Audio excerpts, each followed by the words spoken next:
Darker skin is not beautiful. Ang damot mo naman. Ikaw pumangit ka. They get offended. Hey everyone, welcome back to my channel.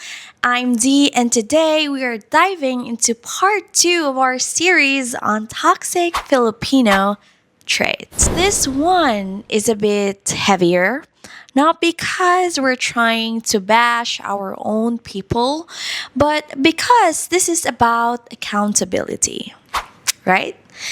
And these are things we grew up with and things we see every day, but never question because it's been normalized for so long.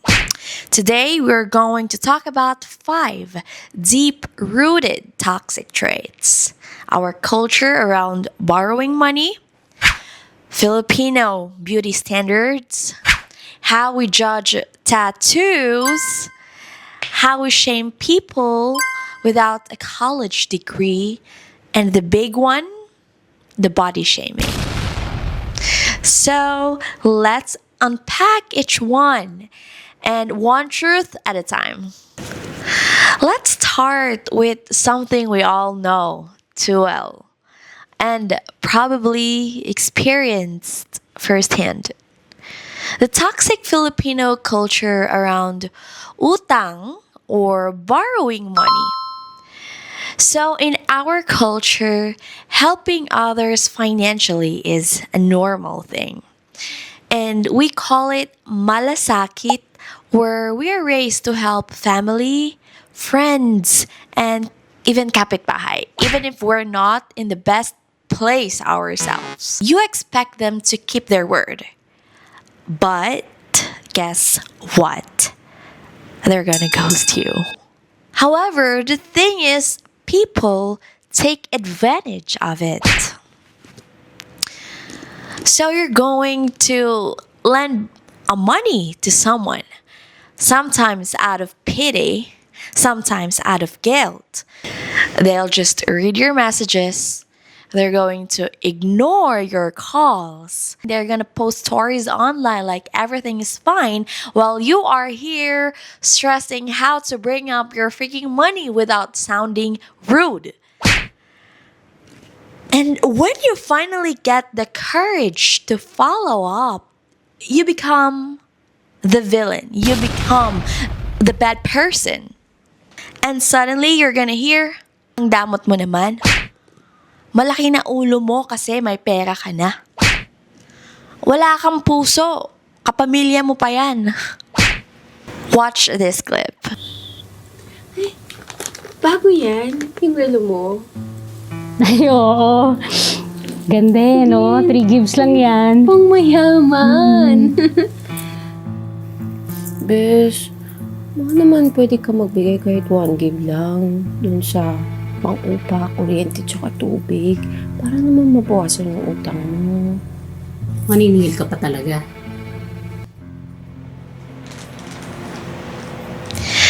Wait, ikaw na nga ang tumulong, di ba? Ikaw pa ang naging kontrabida. And this actually happened to me. Someone borrowed money from me. It was not a huge amount, but enough that I was relying on it. So I tried to follow up nicely, politely, once, twice, 3 times, then I got ignored, like totally ghosted.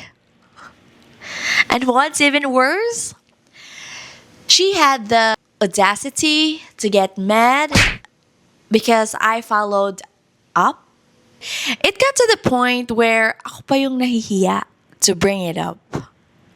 That's when my husband told me something that really stuck with me. When you let someone borrow money, just write it off. And do not expect them to pay it back. If they do, that's great. If they don't ever deal with them again. And honestly, that mindset saved me from so much stress. Because if you expect people to be responsible and they're not, you just keep hurting yourself.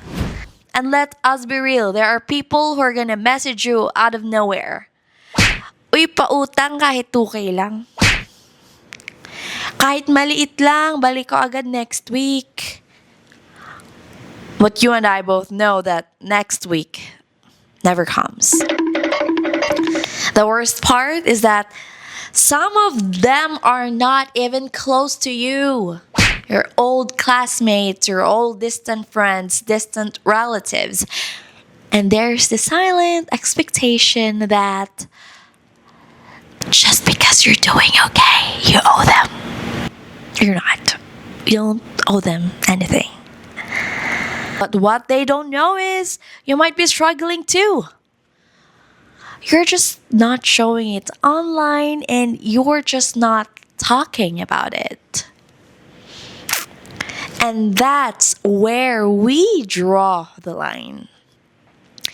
Being kind does not mean being stupid. Being generous does not mean letting people walk all over you. Let that stuck in your mind. So now, when someone asks me to lend money, I'll ask myself, if this never comes back to me, am I okay with that? If the answer is no, then I don't lend. Because the truth is, in our culture, people will treat you like a hero when you're giving them something. But they will make you the villain the moment you say no or ask for what's fair. And we have to stop accepting that. Helping people is good, but having boundaries, that's even better. Let's talk about beauty standard in the Philippines and one of the most toxic and damaging mentalities many of us have had to grow up with. In our culture, there's this very specific and unrealistic image of what's considered maganda. What's maganda nga ba? So in Filipino culture, maganda is white skin. I'm not white skin. High nose bridge. I'm not even high snow bridge. Tall height, slim figure, straight hair. Anything outside of that checklist, you are less. Or worse, you're pangit. Watch this. Darker skin is not beautiful. I do not agree with this. I think when I was about 13, people would say that I was too dark. When I would go to auditions, or they would only cast girls who are mestiza or have lighter skin. It became an insecurity of mine, and I really went through like the whole thing where you do gluta. You use like whitening soap. You scrub calamansi on your body or lemon. As I grew up, I learned to just love the skin that I'm in and to just appreciate the beauty that I have. When I traveled to France, people really liked my skin color. They would always say that, damn, I wish like I could get like your tan. People just like what they don't have. And I know this personally because I am the only morena in my family. And yep, growing up, I stood out, not because I wanted to, but because my skin color made me look different, and not in a good way. My mom got stressed about it, and she actually paid for glutathione session for me. And let me tell you, ladies and gentlemen, those things are crazy expensive. She thought she was helping, but in reality, it just made me feel like something about me needed to be fixed.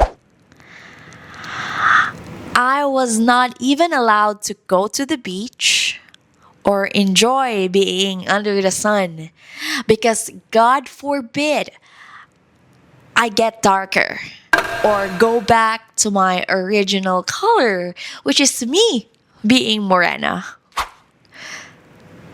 So the more you're thin, the more you're less pretty you become in their eyes. And eventually, I just got tired of it. And I'm tired of trying to bleach my identity just to fit into a standard that was never, ever made for me.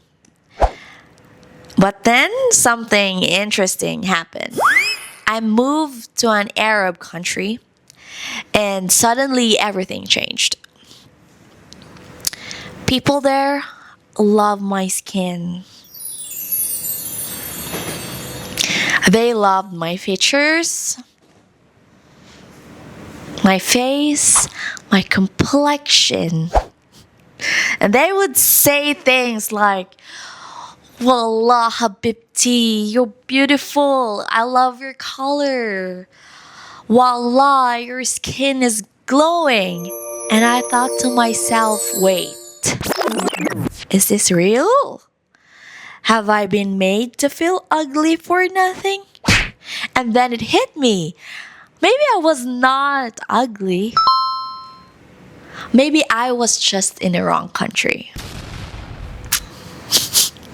Because in the Philippines, if you are not mestiza looking, you're average. But in many other parts of the world, you're unique. You are stunning. Say it to yourself, you are unique, you're stunning. And the biggest turning point for me was my husband.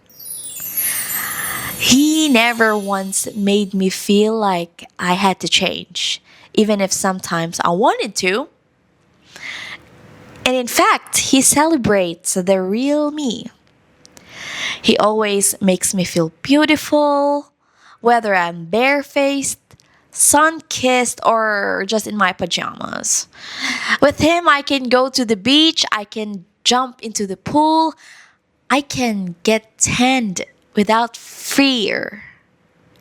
I can be free. I can be me. I can be me. And I realized it's something powerful. It's not just about people seeing you as beautiful. It's about you finally seeing yourself as enough. You don't need to lighten your skin to be accepted. You don't need to chase some colonial idea of perfection. Western people actually admire what we're trying to erase. They love our morena glow, and yet here we are scrubbing ourselves raw with the whitening soaps. So let's change the narrative. Let's stop bleaching our identity. Let's stop teaching our daughters, sons, whoever, that the lighter is better. Because your natural color, it's beautiful. It's strong. It's Filipino. And the only thing that truly needs whitening is this freaking outdated mentality. Yes. Tattoos and the judgment that comes with them. Watch this. Diskriminasyon sa mga katulad namin na may visible tattoo. Kwalifikasyon at requirements na napakarami tapos hindi naman matatanggap sa ina-applyan na trabaho. Sana may magsulong ng batas na bawasan ang mahigpit na kwalifikasyon at mga requirements na masyadong magastos. Yung sa tattoo, actually, marami na tayong naririnig na ganyang mga complaints at mga situation. No? Kasi marami sa mga kababayan natin ang nahihilig din na magpatattoo ngayon. No? Marami ng reports na nakutatanggap na at nababasa na nagiging ground yan na hindi sila tinatanggap sa trabaho. No? Nagiging ground for discrimination. Lalo na kung may nakitang visible na tattoo. No? Kung visible. Now, let's talk about tattoos and how having one in Philippines can instantly label you. In a lot of cultures, tattoos are seen as art, self-expression, or even a form of healing. But in the Philippines, the moment people see ink on your skin, they assume the worst. So you get judged instantly. And that's exactly why I waited. I had my first tattoo in the Middle East. Why? Because I knew if I did it in the Philippines, I'd be judged hard and it would have been harder for me to apply for jobs. Because HR would take one look at my arm and assume I'm trouble and not talented. So, it's a messed up way of thinking. Tattoos don't define character. They don't tell you if someone is good or bad. They are stories, memories, pain turned into art. But to many Filipinos, you're a criminal. Even my own mom, the first time she saw my tattoo, she looked at me and said, "Para ka ng ex-convict. Mukha kang kriminal." So, can you imagine? All I did was get something meaningful inked on my skin. But to her and a lot of people from her generation, that was a symbol of shame. And that's a problem. In our culture, image is everything. You have to look clean, conservative, presentable. As if the way you look should determine whether you deserve respect or even a job. But I've met some of the kindest, most hardworking, and intelligent people who are fully tatted, and I've met some clean-cut, suit-wearing people who lie, they cheat, and they steal. So really, what are we judging? Come on, it's 2025.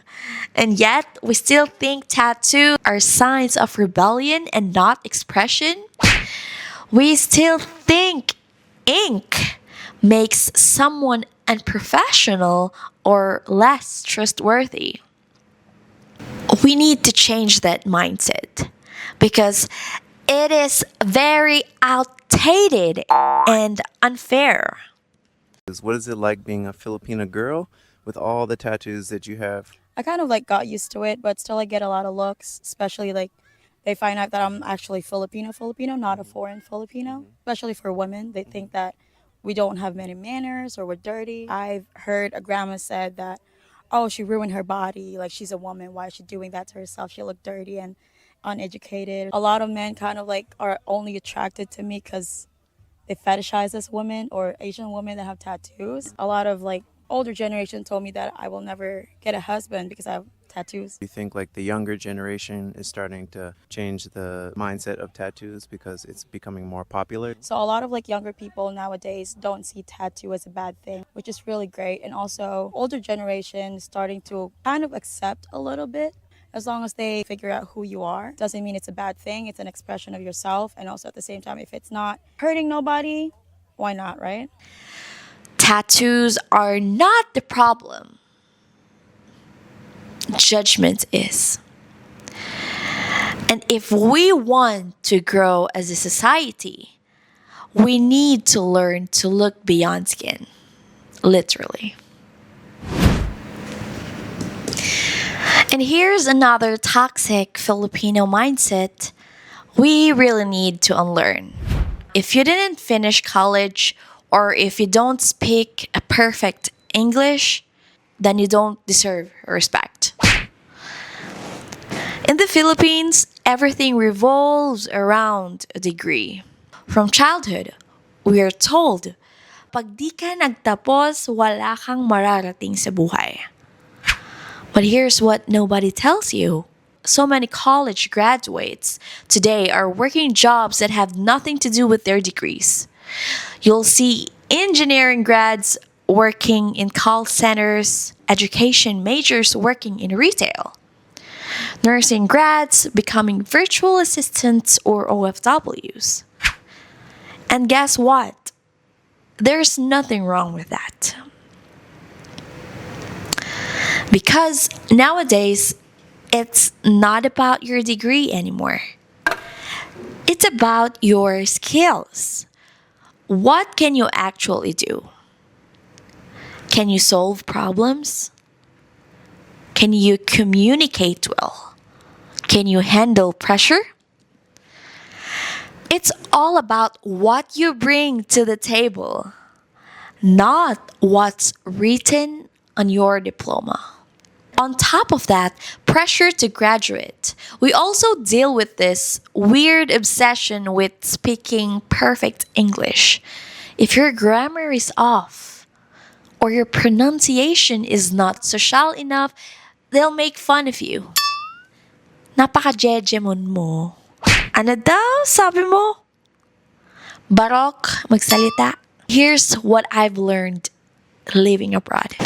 Nobody gives a flying about your grammar or accent. As long as you're respectful, clear, and willing to learn, you're great. And honestly, no college degree can teach you the most important things in life. How to treat people with genuine care, how to listen, how to be resourceful, how to build skills that actually matters in the real world. I've met so many hardworking people with no diplomas and they are thriving. And I've also seen people with impressive titles who treat others like crap or who can't handle pressure. So, if you're watching this and you did not finish college or your job now doesn't match what you studied for, you are not a failure. You are just adapting. And I think that's very powerful. Success today is not about degrees. It's about learning fast, caring deeply, and showing up consistently. The world does not need perfect English or a diploma. It needs people who know how to get things done. So, if you did not graduate college, do not feel less. If your English is not perfect, screw it. That does not define your worth. It's about what you can do. It's about how you make people feel. It's about being flexible, hungry to learn, and brave enough to show up as you. Degrees help. I'm not denying that. But it's the only way, and it damn sure is not the most important one anymore. Body shaming culture, tumaba ka culture. Let's watch this. In the Philippines, we don't say, "Hey, long time no see." Instead, we say, "Hoy, kumusta? Tumaba ka." So this one is close to home for many of us. Body shaming. Especially in the Filipino culture. And it's so deeply ingrained that most people don't even realize they are doing it. They think it's normal. They think it's caring. And they think it's funny. You show up at a family reunion or a gathering, and the first thing they say is not even hi or how are you. It's, uy, tumaba ka ha. Ang laki-laki mo na ngayon. Ano bang kinakain mo? Ang payat mo. May sakit ka ba? Like, wow, hello din po. I have not seen you in years and that's the first thing you want to say? They don't ask about your mental health. They don't ask what you've been going through. And they don't ask how work is or how life abroad is treating you. Quick scan of your body. Then so many rude comments. They say it like it's nothing, with a smile pa, like it's a joke. But those words, they stay it with you. They echo in your head long after the reunion is over. And now here's the crazy part. If you respond with the same energy, and if you say, ikaw pumangit ka, they get offended. Sabihin, ang bastos mong bata ka ah. Walang respeto tong batang to. Anak ka pa naman ni teacher pa naman ang nanay mo. So, wait. It's okay for you to comment on my body, but when I call you out or joke back, ako na ngayon ang bastos? Double standard much? And I know a lot of us have gone through this, especially women, because your body becomes a topic like it's everyone's business. Oh, you gain weight. Yeah, because you're lazy and you don't work. You lose weight. Yeah, because you're sick. You don't wear makeup. You look tired. You wear makeup. Ay, arte mo. Masyado kang madaming dinalagay sa mukha mo. Damn. You just can't win, right? You have to remember that people are going through silent battles. Some are struggling with hormones, PCOS, thyroid, insulin resistance. Some are healing from trauma or depression. Some are on medications that make them gain weight. Some are working long hours and can't prioritize fitness right now. And some people, they are just built that way. That's their genetics. We have to stop treating body size as a measure of someone's worth or discipline. Living abroad really opened my eyes. In many countries, you will notice that people don't comment on your weight the moment they see you. They'll ask you how you've been. They respect boundaries. They know weight is a sensitive and a personal topic. They uplift all body types. In the Philippines, we have this weird obsession with being payat and having clear skin and looking perfect. Like, if you gain 5 kg, you are suddenly less beautiful or less successful. Even in media, our commercials, teleseries, beauty products, they are all pushing whitening, slimming, anti-aging. Where's the love yourself as you are campaign? Where's the inclusivity? And let's talk mental health for a second. We Filipinos do not talk about it enough. We don't acknowledge that body shaming leads to eating disorders, social anxiety, low self-esteem, and even depression. Someone hears tumaba ka once and they start skipping meals. Someone hears ang pangit mo ngayon and they stop showing up in photos. Someone hears anong nangyari sa'yo and then they begin hiding who they really are. You have to remind yourself that words carry weight. And if we cannot say something kind or encouraging, then maybe we shouldn't say anything at all. So here's what I learned. You don't owe anything. You don't owe anyone an explanation for your body. You don't exist to fit anyone's beauty standard. You can be big, you can be small, curvy, thin, muscular, soft, and still be worthy of love, success, respect, and confidence.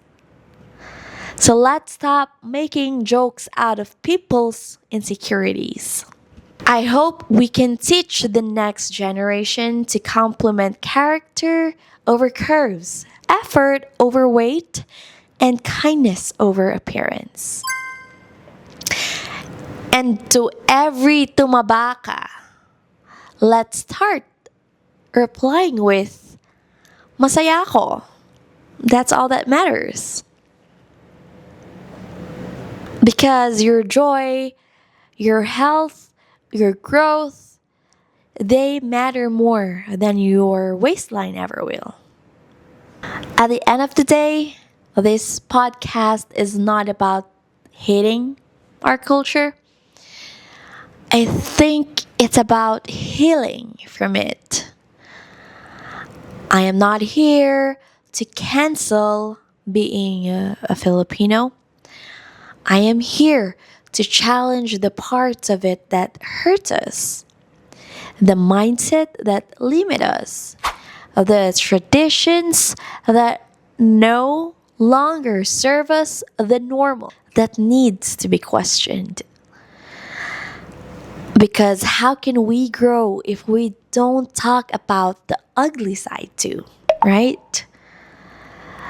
We've built a culture where borrowing money is easier than paying it back, where beauty is defined by how white or tall you are, where tattoos equal rebellion, where education is a title, not a tool, and where tumabaka is still somehow a greeting. We also have a culture full of warmth, laughter, and resilience. We just need to start making room for self-awareness, respect, and growth. I have learned that we don't have to conform to survive. We can love our heritage and still unlearn its toxicity. We can still honor our families and also set boundaries. We can still be Filipino and be free. So, if you've ever felt judged, shamed, or silenced by these normal Filipino expectations, you are not alone. You're just waking up, and waking up is powerful. Let's be the generation that breaks cycles, speaks up, and heals forward. Change does not always come from rebellion. Sometimes it starts with a simple realization. Thank you for listening to this episode. If this spoke to you, share it with someone who needs to hear it. See you again in my next video.